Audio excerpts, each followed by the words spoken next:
Wow, that is good. Are you serious? What? This coffee is excellent this morning. It's called Jamaican Me Crazy. What? Wow. Well, I'll tell you what.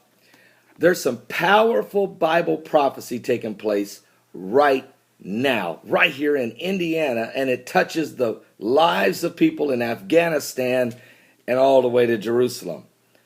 I want you to know something. Jay of Oklahoma called into my radio show yesterday called The Coming Apocalypse. I'm on every day from 12 to 3 p.m. Eastern Standard Time out of LibertyBroadcastingNetwork.com.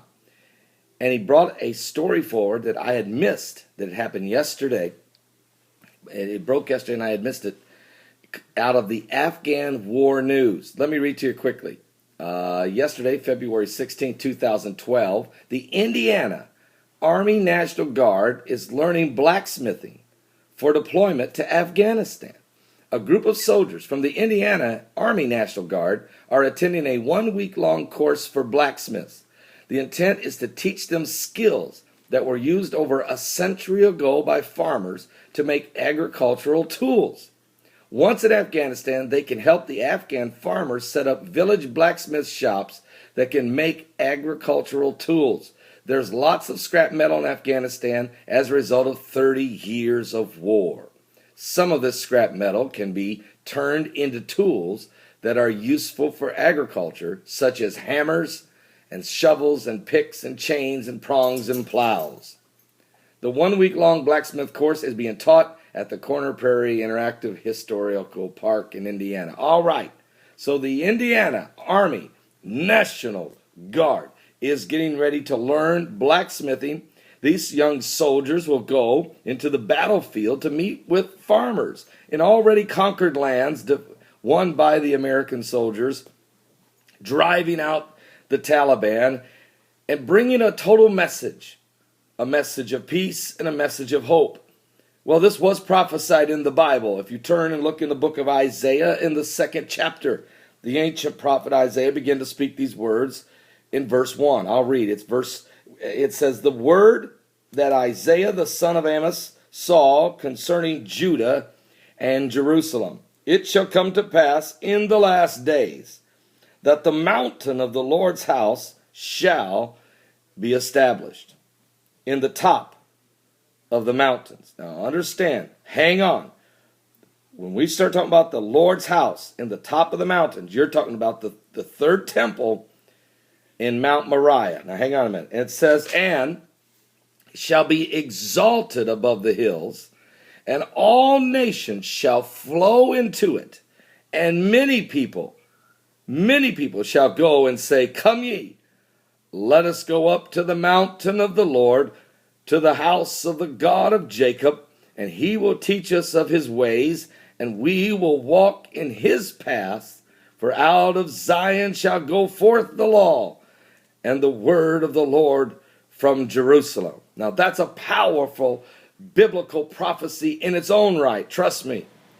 But what is the events that will take place during this last day process? Look at the next verse. And he shall judge among the nations, and shall rebuke many people, and they shall beat their swords into plowshares, and their spears into pruning hooks. Nation shall not lift up sword against nation, neither shall they learn war any more. What? Are you serious? So here we go. Here's an end time. And notice in the first verse it says, and the word the word that Isaiah, the son of Amos, saw concerning Judah and Jerusalem, that it shall come to pass in the last days. Certainly we're living in the last days. You couldn't deny that, nor could you argue that.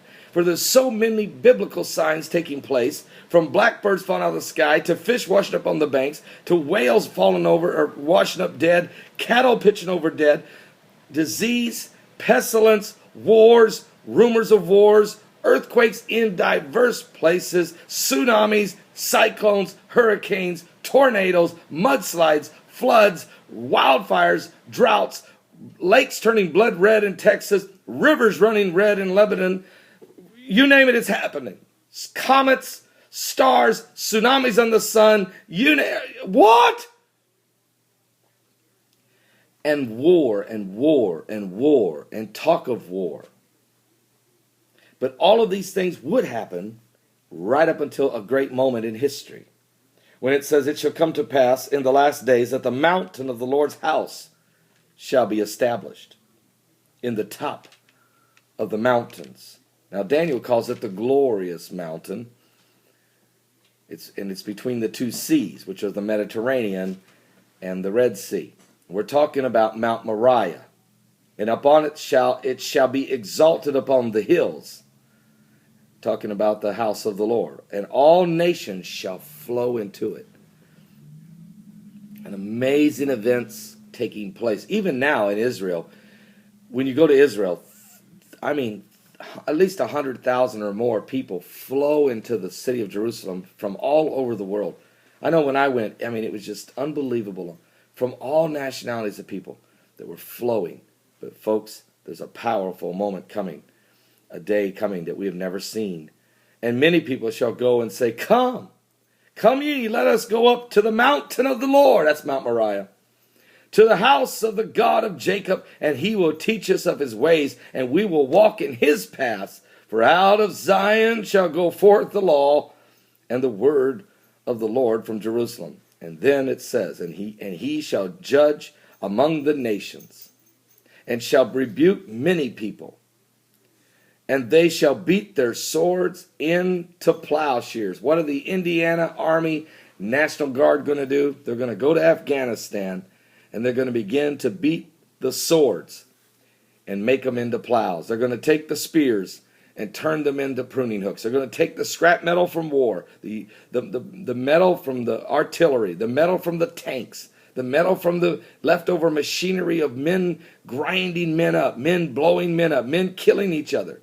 Take the metal from them. Begin to blacksmith them and beat them and turn weapons of war into weapons of agriculture. It's going to be an unbelievable moment. They will beat their swords into plowshares, their spears into pruning hooks, and nation shall not lift up sword against nation, neither shall they learn war anymore. There's a day coming that things are going to change.